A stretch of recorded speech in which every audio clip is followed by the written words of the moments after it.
showed her my Instagram. She told me, doctor, this is an Instagram? Excuse my language. She told me, this is I keep asking the doctor, like, how you come up with those ideas? And people think I go through a painful process. With all honesty, I don't. Like, I look at the land, I profile who's going to be the buyers. Okay. And it takes me like usually 10 to 20 minutes to put a vision for a project. Like, I'm sorry, I know that people are looking for a more dramatic process. Now, when you come to Dubai, you are in competition with like other nationalities, people coming from the West. Because if you are head of development in Damac, it means you kind of succeeded the competition. Tell me a little bit about this. How you approach the market? How did you come up with these designs? I'll just give a hint. I cannot explain the concept because it's going to be part of Damac Islands too. Okay. Stay tuned. We're gonna redefine. Welcome again in another podcast, and this time I brought a fellow real estate podcaster. But this guy, he's not just a podcaster. He's a fitness enthusiast. He's into luxury goods like watches.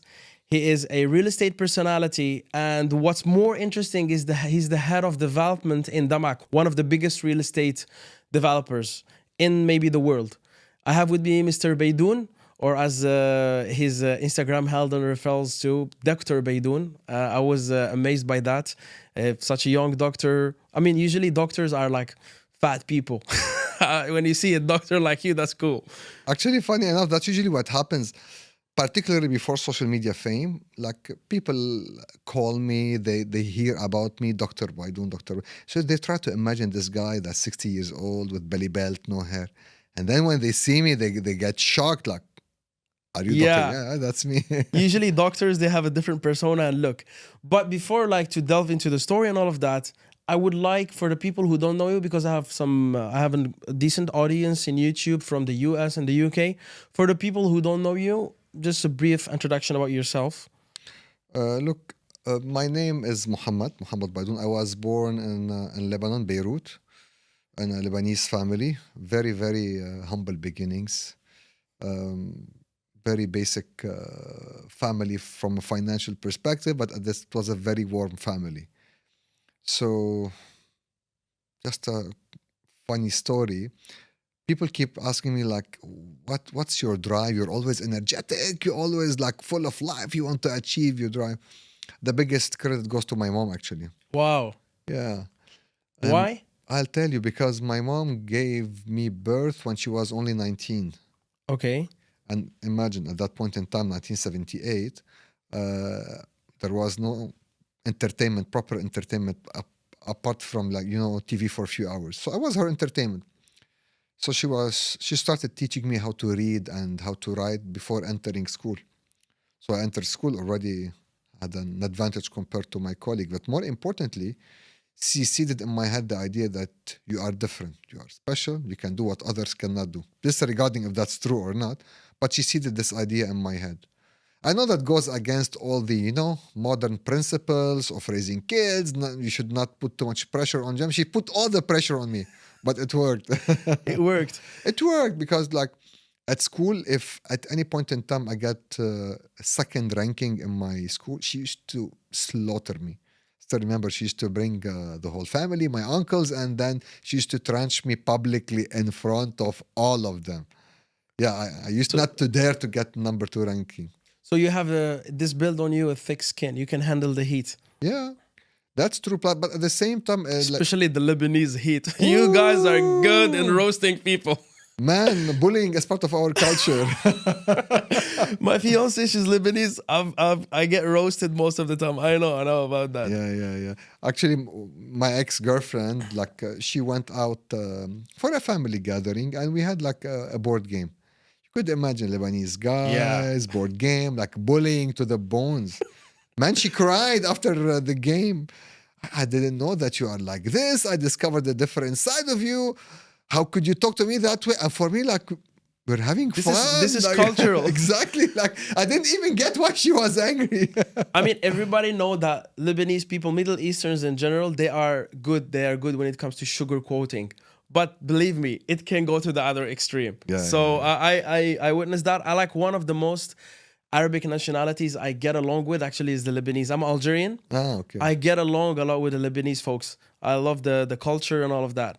So fast forward, I was impressed because I have something similar. My mom created a big impact in my personality, and I can see the same in you. Like, this is important. And I notice in your content, you talk a lot about relationships. True. And you talk a lot about the woman, the like gender roles, especially the feminine gender role.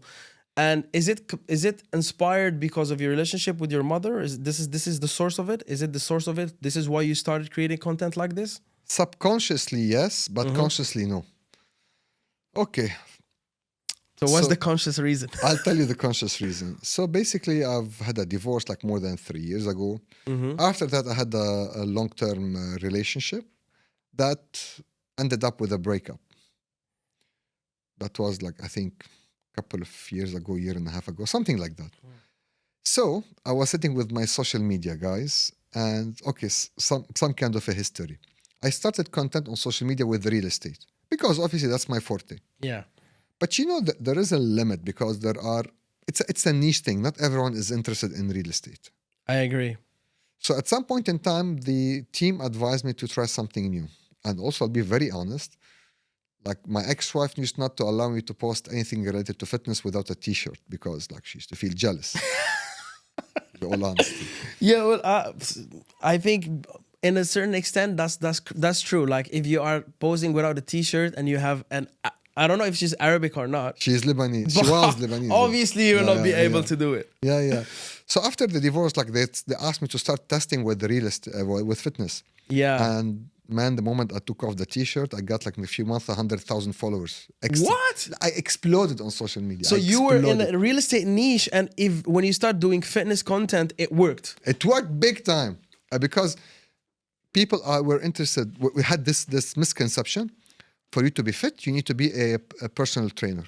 Even up till now, whenever I go to a gym, everyone assumed I'm the trainer in that gym. But it doesn't need to be that way. You need to have the proper knowledge in food chemistry and body mechanics. Once you have that level of knowledge, you will be able to have an amazing body while maintaining a professional lifestyle. Because obviously, I handle. We will get to that. You're a busy guy. 100%. Yeah. So people are interested how this guy maintains this shape all year long and handling all of those responsibilities. So I started creating content about that. It went absolutely viral. And after the breakup, so the guys told me, look, doctor, most of your followers are females. So why wouldn't you capitalize on that? Exactly. And I was in the mood. That was like a few days after the breakup. You know what? Let's do it. We were sitting at Mall of the Emirates. We shot 3 videos. One of them was about when to exit a toxic relationship or how to know that you are in a toxic relationship. And the other one was how much you need to spend on dating in Dubai. Oof. It smashed it completely. Then the guys told me, Doc, now let's take this to the next level. So let's start doing some podcast format of dating. The idea at that point in time was not to create a podcast, just to shoot something on the camera in a podcast format and use it for reels. So I've posted a story on my Instagram to check who are the ladies that will be interested. Then I discovered that Miss Europe Continental was following already on Instagram. Wow. And she applied. She wanted to be with me on the podcast. And so we tried it and it went absolutely well. So that was the start of the Doctor of Relationships. So since then, now I'm focusing on the 3 areas. But particularly recently, whenever I talk about relationships and not just relationships, social life in general, my content generates millions. Like a few days ago, I posted a video about the feminine energy in men. Why men, they have now more feminine energy than before, why they are softer. It's now at about 2.4 million views in just 3 days. Yeah. It's smashing it. Like almost every single lady in the Arab world have shared that on her story. You know, your social media, Instagram, it's an enigma for me. It's unusual. It's paradoxical because I am from the industry of creating content. We do this for a living. Yeah. So not only that you talk in one profile about 3 different subjects, which is relationship, real estate, and fitness, and you do it in 2 different languages, which is Arabic and English. And I never seen that. Like the rule says that when you want to do content in English, you cannot mix it with Arabic. True. And you are breaking that rule. And also there's another rule of the niche. You have to pick a niche, and you have almost 3 different niches.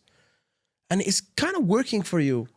I mean, is it like just a exception for you, or there's a specific strategy?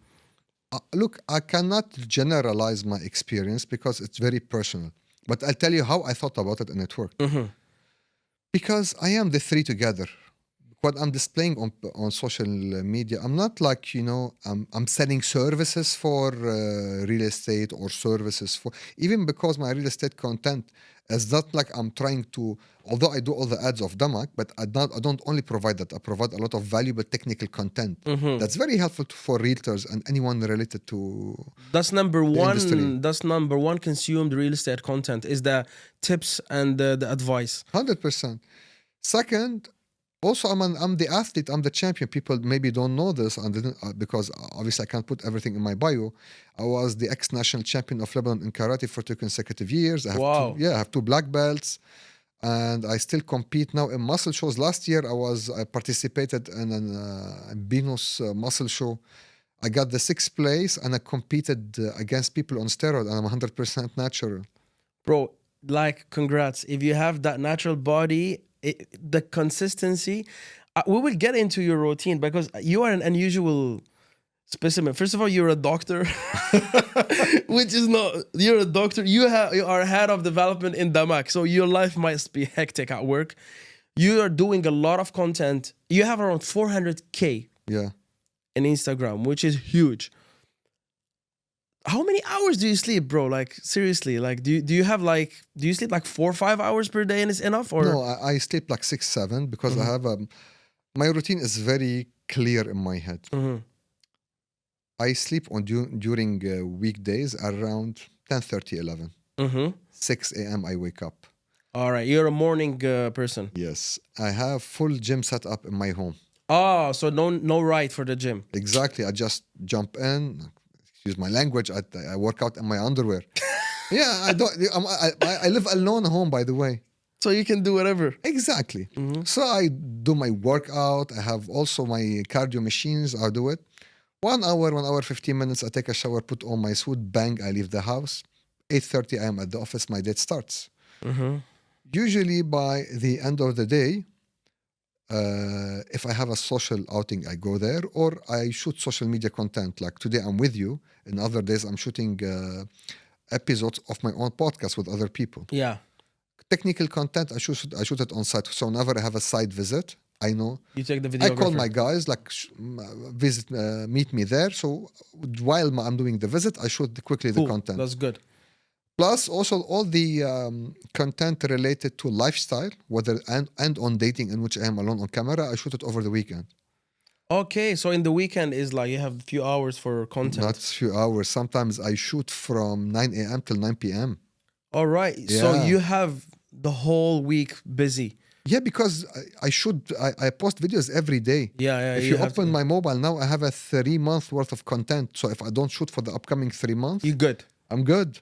That's so good. I never did 3 months. The maximum it was like a month. Yeah. And it was a good, like, relaxed month for me. And I'm quick. Like today, on Friday night, I'm traveling to Lebanon to see my kids. Amazing. Oh, you have kids also? Also, you have kids. That's amazing. Actually, I have a grown-up kids. My kids, I have a twins, a boy and a girl that are 17 years old. No way. Yes. How old are you, man? I'm 47. You're 47. Yeah. You didn't see this one Bro. coming. So is it genetics or a specific food or specific like food routine or sports, or is it? I feel like it's genetics. It's both. Because you can have the right genetics and you can screw it up with the wrong routine. I agree. I'm not gonna lie, I have the right genetics. I'm a mesomorph, which means mesomorph, like thin here. No, like which means like I can build muscles and shed off fat with complete ease. That's why I'm shredded all year long. That's a blessing, man. Yeah, it is. It is because it doesn't. People think that I don't even like bother much about my protein intake because like any kind of protein I take per day in a reasonable portion. But you're also a busy person. Like Very busy. you're like your day is like there's more movement than just sitting in one place. Yeah, 100%, 100%. Plus, at the same time, my workout is religious every single day. And the thing is, people think I spend hours. It's not about the hours. It's about the Quality. intensity and, more importantly, the mind-to-body connection. Oh, this I've watched a video about this. Like some people they're in the gym, but their mind is not linked with the muscle they're working on, and it's a skill in itself. 100%. The moment you master this, Done. within, I promise you, you don't need more than 30 minutes 3 times per week for you to have an insane body. So this is about focus. It's about focus, and that's why for me, okay, another funny story. You know that I don't lift weights? No way. Come on.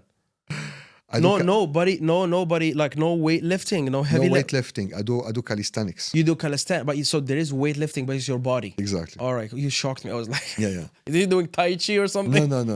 Yeah, I yeah. do calisthenics because, and the reason why I like it, because it makes me more athletic and it helps me more with the mind to body connection. Yeah.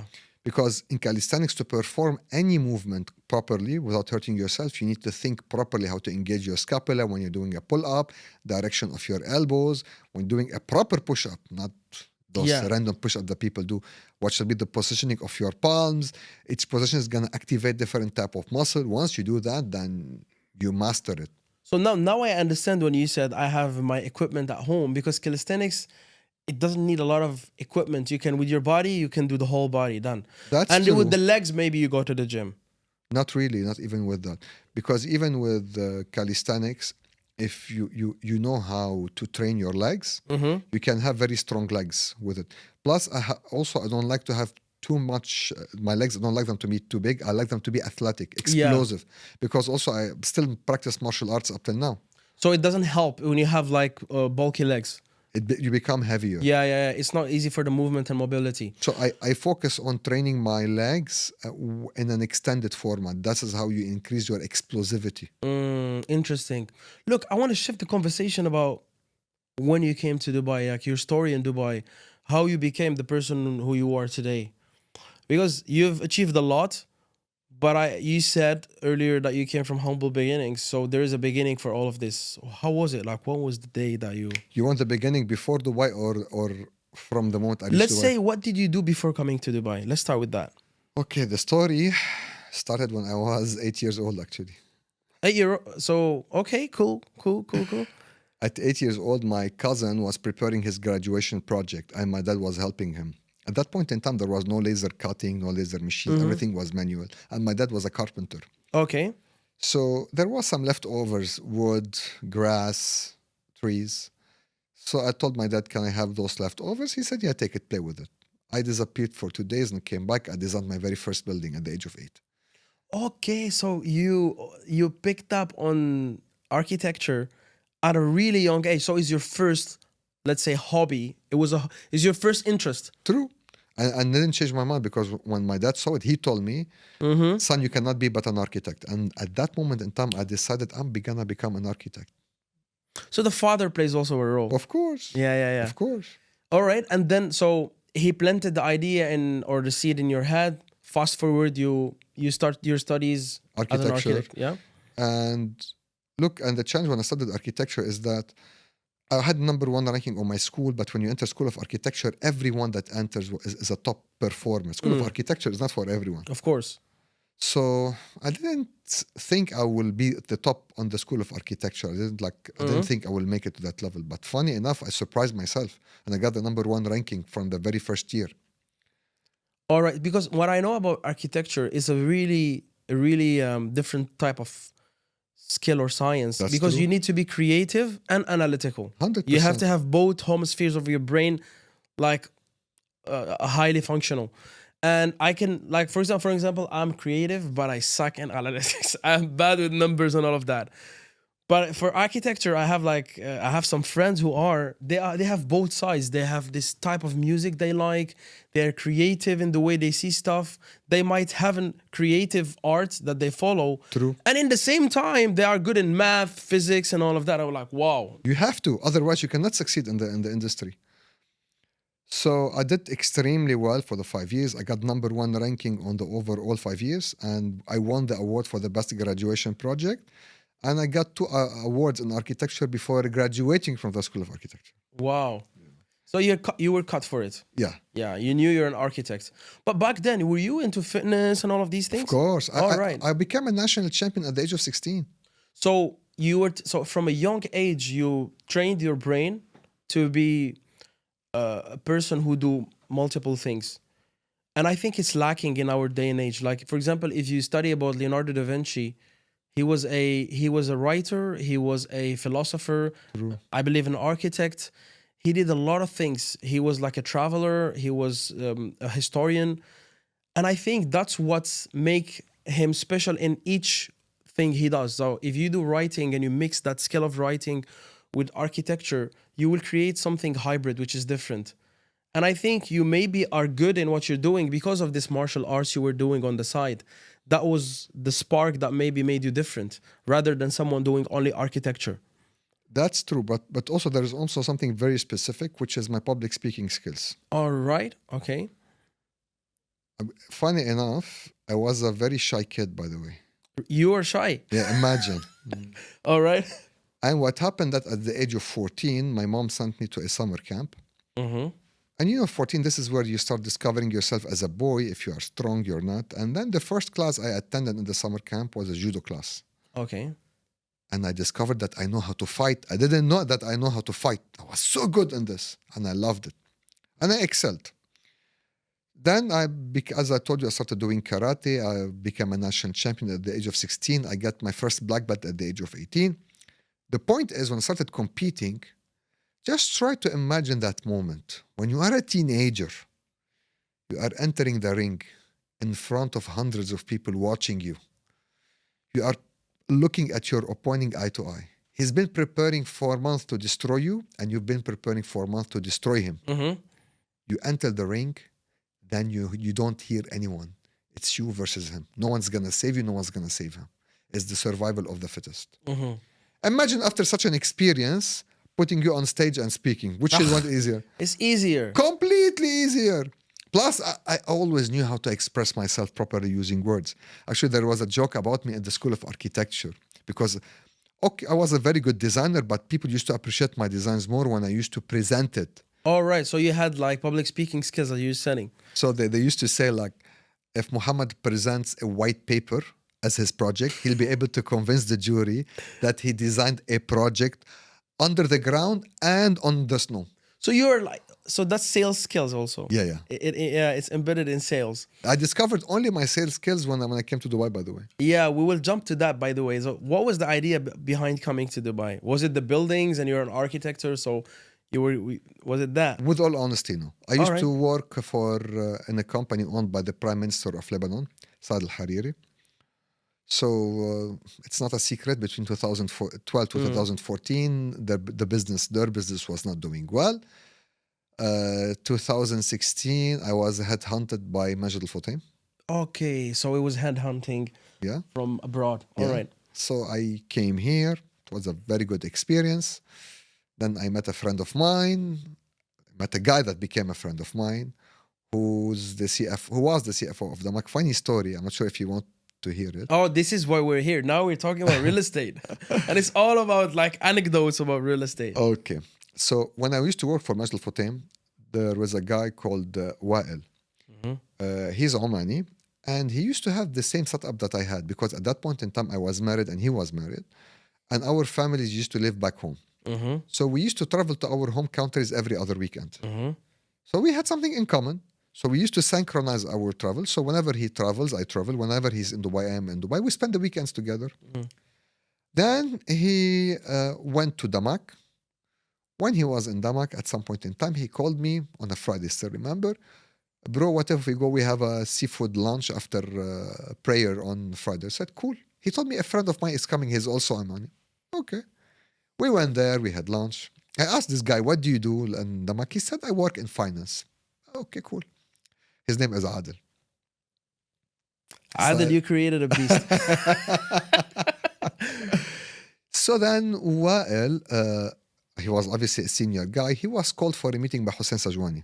Okay. So he left us alone. Me and Adel, we sat for like 4 hours. We talked about everything.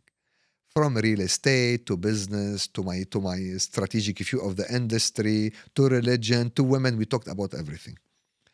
After 4 hours, I came back. We sat together. I was leaving, and then Adel told me, I want to drive you back home. To make a long story short, on the way, he told me, would you consider leaving MAF and coming to Damac? I told him no. He said, why? I told him, because I'm the rising star of MAF. Like, I have no reason for me to leave.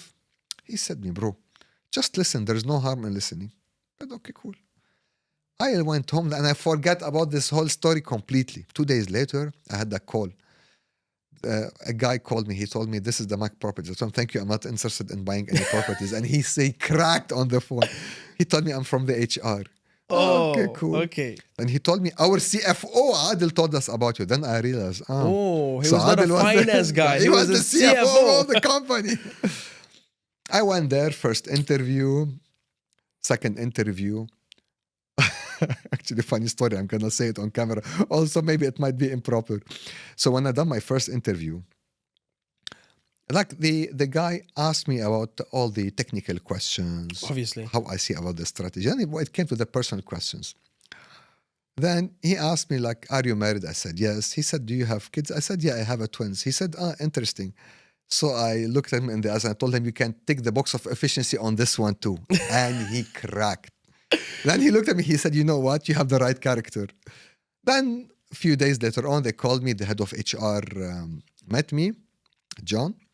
And then he told me, can you wait for 10 minutes? Then he came in, he told me, Hussein Sajwani wants to interview you. Oh, the man himself. Yeah, now. Okay, cool. Then a car took me to his house, still remember. Oh, he interviewed in his house. Yeah. Okay, that's interesting. Yeah. That's a different way to do business. It's more personal.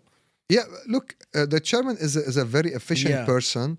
So sometimes he does interviews in cars, sometimes he does it at his home, depending on his physical presence. He doesn't stop. He's like a machine. On the go, On the go. So I sat with him. So we had an interview. He was trying to categorize me. Are you a numbers person? Are you a design person? And I was answering all the questions. So he was interested. I left. Then the HR guy called me. He told me, for how long you stayed with him? I told him around 30 minutes. He told me, perfect. I told him, why it's perfect? He told me, look, if he spent with you 5 to 10 minutes, that means that he didn't like you. Yeah. If he spent an hour, that means he has a second thoughts. He was going to see you again. 30 minutes, he liked you. It's perfect, yeah. The sweet spot. Sweet spot.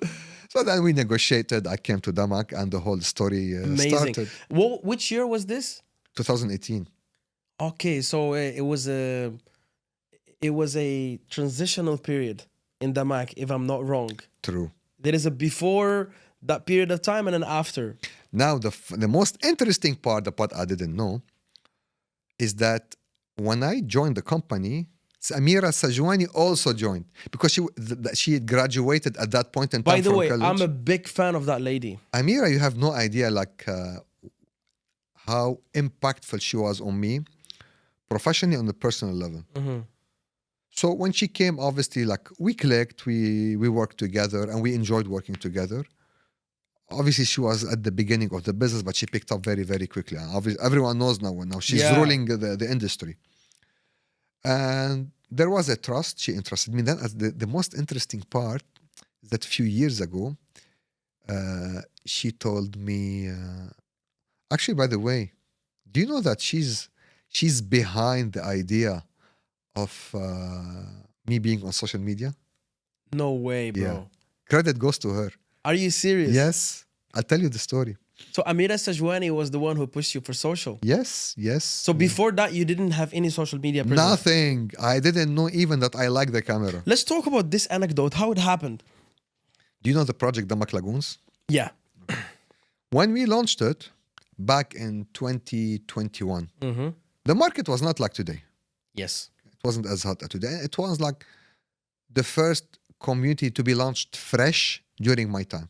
Because Damac Hills and 1 and 2, they were launched as communities before my time, and projects and let's say clusters and buildings within those communities were launched during my time. I remember that period, there were like the dip of Corona and all of that. Bravo. It was just COVID. after that dip directly. So obviously, Damac Lagoons is a big project. A lot of money is at stake. So Amira came up with this idea. So what if we don't sell everything locally? We need to focus internationally also, 100%. Then she told me, you know what, Muhammad? You speak well. You know how to present. Let's shoot a video with you. Mm-hmm. And this video, we can use it in roadshows. So it's back in the university when you were selling a white canvas. Exactly. It's her idea. Yeah. And actually, to be fair, Amira gave the brief to the marketing team on how to shoot that video. And it was fantastic. I'm not sure if you watched it. It went viral in Dubai at that point in time. So we had the launch event, Coca-Cola Arena.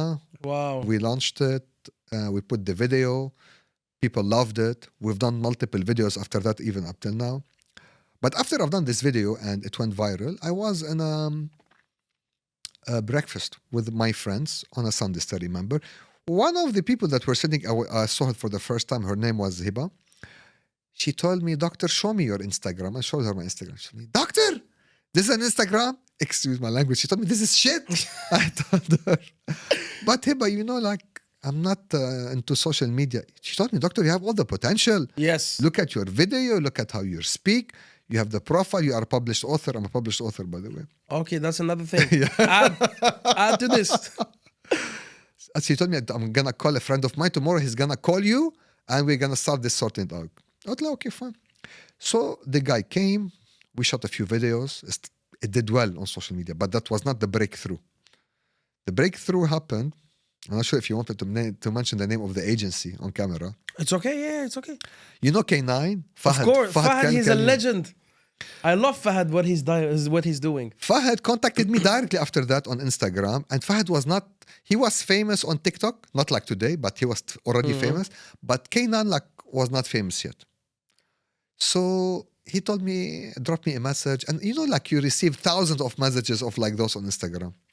But he was insistent, and for some reason, I felt like from his text, this guy is genuine. It just was just a feeling. He is still now. He is what I like about him. He's very raw. He's real. So he came to my office.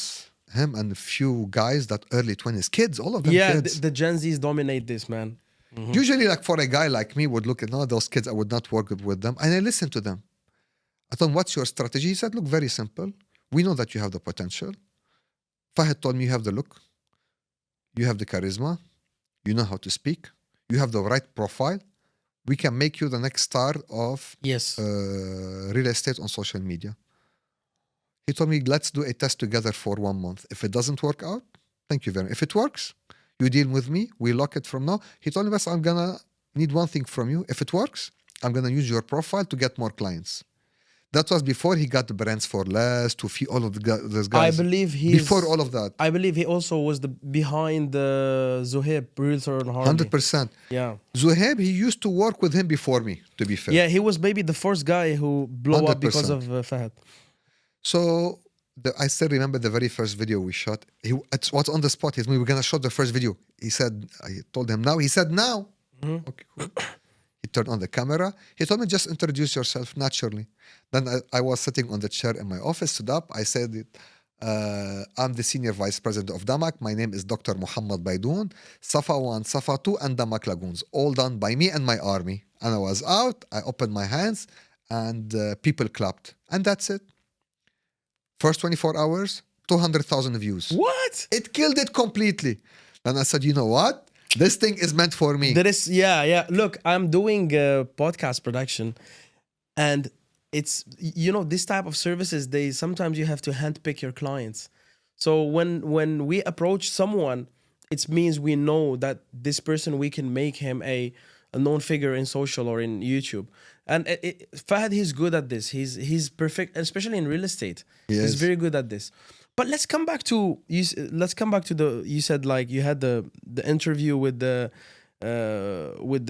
Mr. Sajwani, and then you joined Damac alongside with Amira Sajwani, which is, I feel you and her coming to the company made a kind of a leap, if I'm not wrong.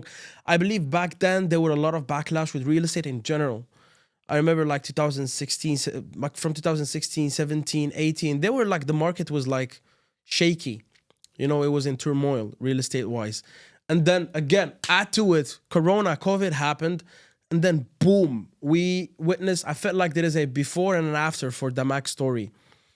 Do you think like, was there other factors that contributed in this, or was it you, Amira Sajwani, maybe other people that I don't know? What was the story behind the pickup? Look, it's always a teamwork. Like a single person cannot uplift the whole thing.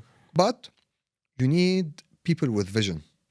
And to be fair, Amira, although she started working officially at Damac back in 2018 when I joined, but the chairman, Hussein Sajwani, he has a very interesting way in raising his kids. You have no idea. Since they are like 4 or 5 years old, they come to the company. Yeah, he And implanted in their heads. it's not just this. You have no idea. He teaches them finance. He sends them to the site to learn how things goes on the site. They rotate in the company to see multiple function. So by the time they graduate from college, they know everything. Yeah, they're like built for it. Exactly. But Amira, she was always a people person. All right. And people loved her. Like the moment she entered the market, we were mostly reliant at that point in time on direct sales. The agents of Dubai, I still remember, one of the things that she started doing in 2018 when she handled the sales, she just went and visited the agents of Dubai, the top agencies.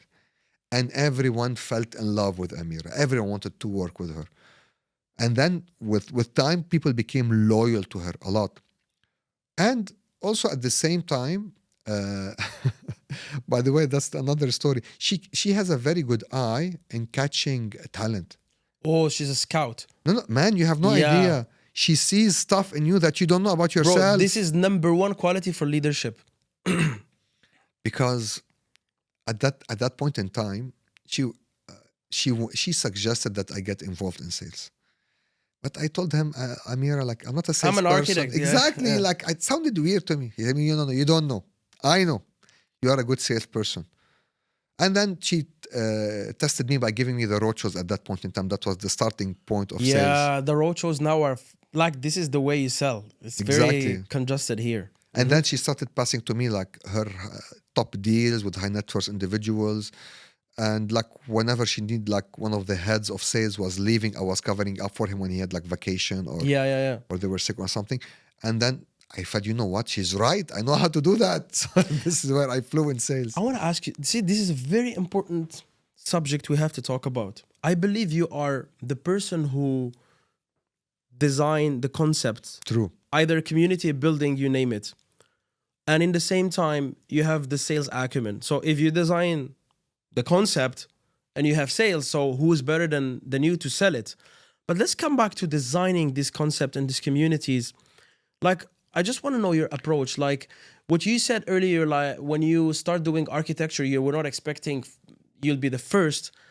It's in Lebanon, Beirut specifically. Now when you come to Dubai, you are in competition with like other nationalities, people coming from the West. So how you, because if you are head of development in Damac, it means you kind of succeeded the competition. So tell me a little bit about this, how you approach the market, how did you come up with these designs? What are the awards you had? Like, what is the thing that you're most proud of in terms of what you designed, especially with Damac? Look, Couture by Cavalli is the dearest thing to my heart. It's one of the most special projects. And the award that I am proud of the most is the most recent one, Architect of the Year 2024. Wow. Amazing. I was selected as Architect of the Year by the 2 best architecture magazines on the planet. Commercial Architecture Magazine and Futuristic Architecture. That's something definitely I'm extremely proud of. Wow, man. Like this is the top of what you can reach as an architect. That's my childhood dream came true. Like it was such an emotional moment when they texted me and they told me, you know what, we have selected you for that, and they wrote articles about me. Okay, so let's talk a little bit artistically, yeah? Because I know architecture isn't rooted in art. How let's say, okay, you're in the board meeting, like the meeting of all the chairman, Amira Sajwani, you are planning to build something.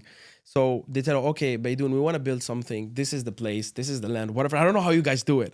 How you tackle it, how you approach it. From where you get inspired. I'm a crazy man. I can see that. Like the ideas, people keep asking me, doctor, like how you come up with those ideas? And And people think I go through a painful process. With all honesty, I don't. Like, I look at the land, I look at a profile who's going to be the buyers. Okay. And it takes me like usually 10 to 20 minutes to put a vision for a project. Like, I'm sorry, I know that people are looking for a more dramatic process. No, it's but this is how it creative works. process. The creative process, it can, and when you're not there, you maybe take 2 days, 3 days, and then it just boom, it comes to you. But I'll tell you a funny story, a real story, when we learned how we came up with the idea of Damac Lagoons. Yeah, tell me about that.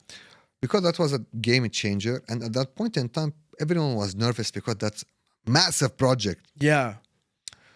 And the discussion was, shall we do a park as a USP? Shall we do a water? Shall we do golf? What shall we do? Then we tried multiple stories and the family was not convinced with any. I told them, give me a couple of days, I'll come back to you guys.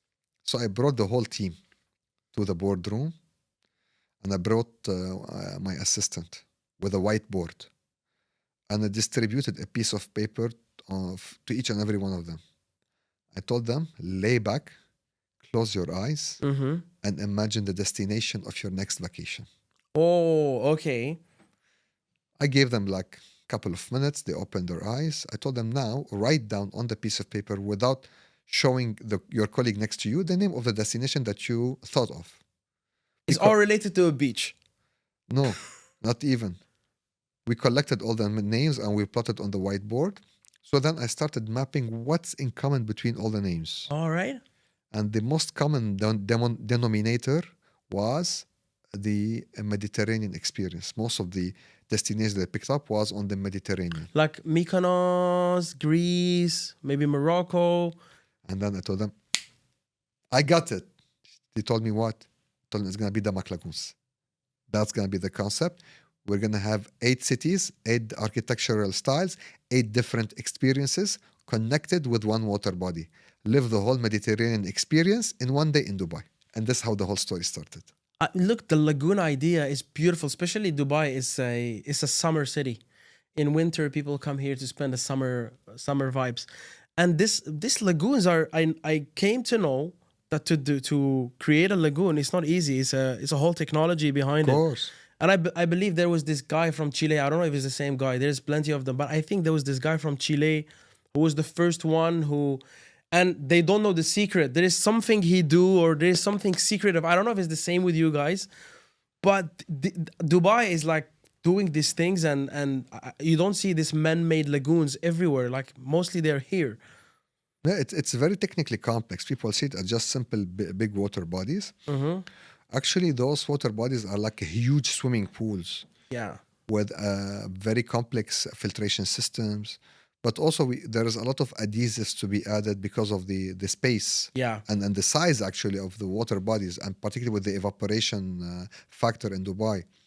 And actually there will be robots at the bottom of all of those lagoons cleaning the water continuously with cameras all around and sensors connected to a server controlling the quality of the water. And funny enough, that server is not even in Dubai. It's from abroad. It's from abroad, controlling the whole thing. This is like, because people think it's just a simple lagoon, but the technology behind it is like way intricate. That's interesting.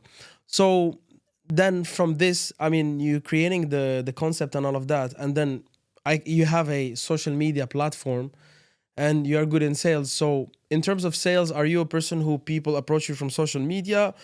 Do you do it networking? Is it roadshows? What's the process usually? All, because I have some people contact me obviously on social media to buy properties in Dubai. We help them with this. And honestly, like also I help the sales guys and heads, not necessarily for my personal deals, for any deal. Like sometimes they have a deal that's complex, they need my help. I just jump in and I close it for them and I leave and then let them close the deal under their name. Because, you know, it's we have this team spirit. So whenever there is an opportunity to help, even for deals that are not yours, I do it. It's the leadership side. Exactly, because I'm at a senior level, so what I have to help everyone. I agree. Listen, there's something. Let's talk a little bit about the trends in Dubai and all of that. Dubai is a city that try always new things, and people who are crazy, like you said, they want to try new things. This is their place, right? True. What is the thing in terms of trends? I mean, the last thing I heard about the craziest real estate in Dubai is the branded residences and all of that.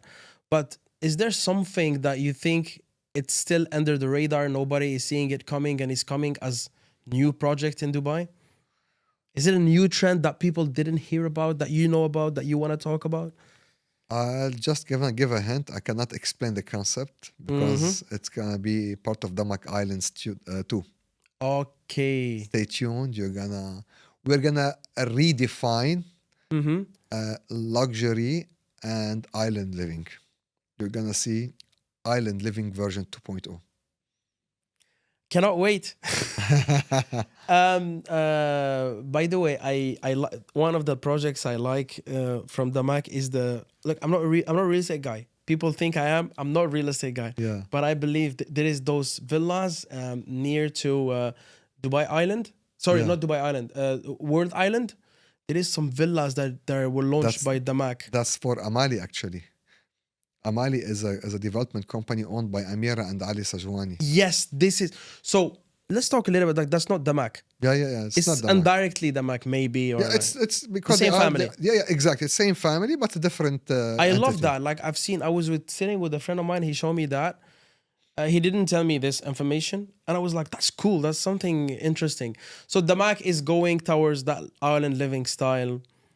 I imagine boats going directly, no cars. For Amali project, yes, that will be the case for the larger units. And what people don't know about Ali Sajwani actually, he's a big fanatic of islands. I'm a beach boy. I love island living. I love island living. I think, if I'm not mistaken, Ali Sajwani tried every single exotic island on the planet. Wow. Yeah. So he have his eye is filled with a lot of shapes and looks of different beaches, so he can create And full something. experiences. Ali Yeah. swims with the sharks in Maldives. Amazing. No, Yeah. Ali is the different beast altogether. So along with Amira, who's obviously like the guru of real estate now, they joined forces in Amali brand, and the essence of Ali's experiences in luxury resorts and island living, in addition to Amira's experience in real estate, was combined together, and that's why you see a product that's next level, absolutely next level. That's sick. I'm very excited of what's gonna happen. People think that the biggest thing in Dubai that already happened, but the biggest thing are ahead. I'm telling you, like the next 20, 30 years, not only Dubai, the whole region, you will see crazy things. I was very excited about the line in Saudi. I heard like they're like slowing it down, but that was something I looked like. It looks like a sci-fi movie, and I think that's what's gonna happen around this region. Like, these people will start doing these things that are super futuristic. Like when you see a Yeezys or like a Cybertruck, you feel like it's coming from the future. You will see the same, but in real estate in this region. I'm sure about it. No, 100%, particularly Dubai. Look, it's pretty much ahead of the game. Look, we are all very well-traveled people. We've been to Europe, US, we've seen it all. There's nothing like Dubai. And we're spoiled. But that's a problem, because let's say I travel to London and I stay in a 5-star hotel. For me, it's a complete disappointment compared to a 5-star hotel. You're cursed with Dubai. Yeah, exactly, because you've seen the best of the best. Yeah. Okay, so that's your definition of 5 stars. And for them, like it's a wow hotel. Like for you. And the service here is next level. Yeah. Now let's talk about relationships. Relationship. You have a lot of clips circling around about relationships, masculinity, femininity, but like I believe is the recent type of content. So it was real estate, then fitness, then it devolved to relationships. True. But so what's your end goal with that? Like why you suddenly tuned into relationships? Look, I told you how it started, but I'll tell you the intellectual reason behind it. Because us as a human beings, we are actually multiple entities at the same time. So I believe for you to be complete as a human being and successful as a human being, you need to take care of your body, you need to take care of your soul, and you need to take care also of your professional and financial success. And at the same time, you need to be socially successful. Yeah. And be mindful. When I say socially successful, that doesn't mean you need to be like outrovert and you have 3,000 friends. Like for me, I know people are not gonna like that. The ultimate social success is when you reach the point where you enjoy your own company. Oh, I agree. It's paradoxical, but it's true. That point in time, you're not gonna need anyone. And put 3 underlines under the word need. Because when you're in a relationship, it shall not be based on need. It shall be based on willingness and acceptance of the other party. And having a second person that will be adding to your life and you adding to her life. Yeah. I agree 100%. And I mean, it's beautiful that you successfully, we will make full circle to your social media, because my interest in you, it's true that we are both maybe into podcasting and real estate and all of this, but like my interest in you is the way you approach your social media. Even though you are like, you wrote a book, you're a doctor, you did big project in real estate, Not but book, what impressed me in 18 your social media actually. 18 publications, by the way. Wow. So these are all interesting things, but from someone who understands how social media function, what you're doing in social media, having 2 languages in the same page with 3 different niches, and they all seem to work perfectly fine. Big up for that. Thank you, man. Thank you. Because everyone advised me against it, by the way. Which is, they're not wrong, Yeah. but it differed from And one it person worked, to and another. I tried and it worked. And I said, you know what? Let me be myself.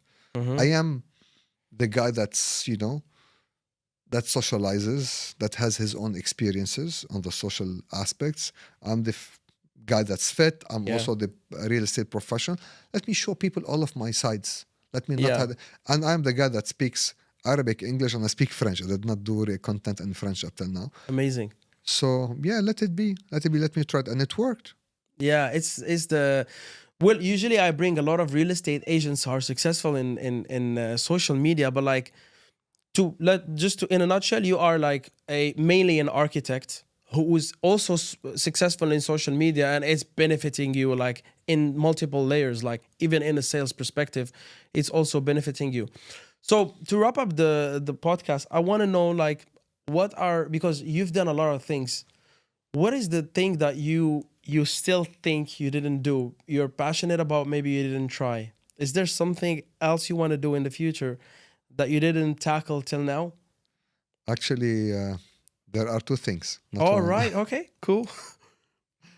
Actually, I started taking dancing classes. Bachata or what? I started with salsa. Okay, so I was not far. Okay. And I'm planning to push this to the next, because I'm very competitive. When I do something, I want to do it properly. And the second thing I did not start yet, but I'm planning to, is painting. So it's artistic. Yeah. Just, when I draw, because obviously I draw when I sketch for architecture. And I used to paint at a younger age when I had time. But you get busy. Yeah. But now the fact that I'm living alone here in Dubai and I'm a single man, so I have time. Ladies, leave your comments. So I have the opportunity, to use my time the way I like it. Amazing. You're a very interesting person. I mean, I could have understood your character through your social media, but in person, you have a kindred soul. I would love to invite you again. I will soon come back to the group discussions. We can talk about relationships, business, success, in a group discussion. I mean, I have a collection of cool people in the camera, mainly they are in real estate, but they can talk about other subjects such as you. It was a pleasure having you, Mohammad Baydoun. You have a very brandable name, by the way, Mohammad Baydoun. So see you soon again, and it was amazing. Thanks, Mohammad Baydoun from Damac, you've been checked.